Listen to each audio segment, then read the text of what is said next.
To be honest, JoJo's Bizarre Adventure is kind of a weird show.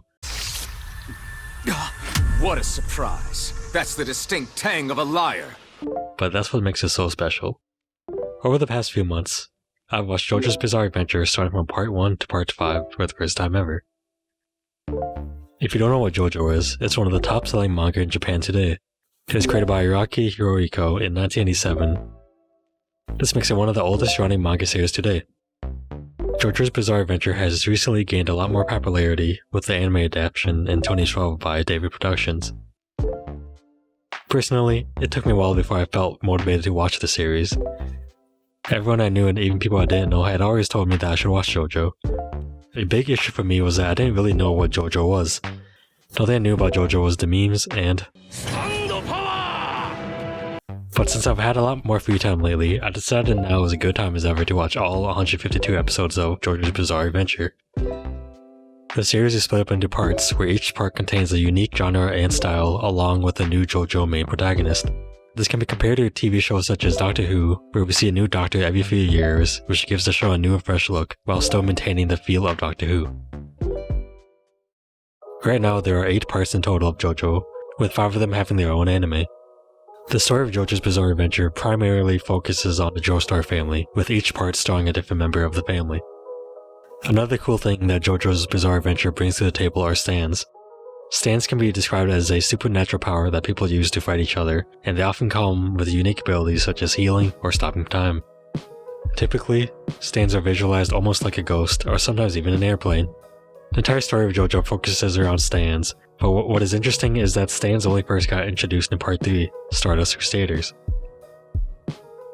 In Parts 1 and 2, instead of stand users, the story focuses around fighting vampires and zombies using Hamon. Now Hamon is a bit confusing to explain. It's basically a style of fighting that allows the user to produce an energy similar to that of the sun. As the story progresses, we see more unique and different ways our main characters utilize Hamon to defeat their enemies. Unfortunately, with the introduction of stands, Hamon is nowhere to be seen in newer parts with the exception of 1 or 2 scenes. While stands do offer more variety in abilities and fights, the disregard for Hamon in later parts often makes the first 2 parts of JoJo feel disconnected from the rest of the series. Newcomers to the series often ask, should I skip the first 2 parts? And while I don't recommend it, you can skip basically any part of JoJo and still understand most of the story. While it's true that part 1 and 2 are probably the least favorite of the series, they're also noticeably shorter, which makes them a bit easier to watch. Personally, I enjoyed parts 1 and 2, mainly because it introduces us to the world of JoJo and the Joestar family itself.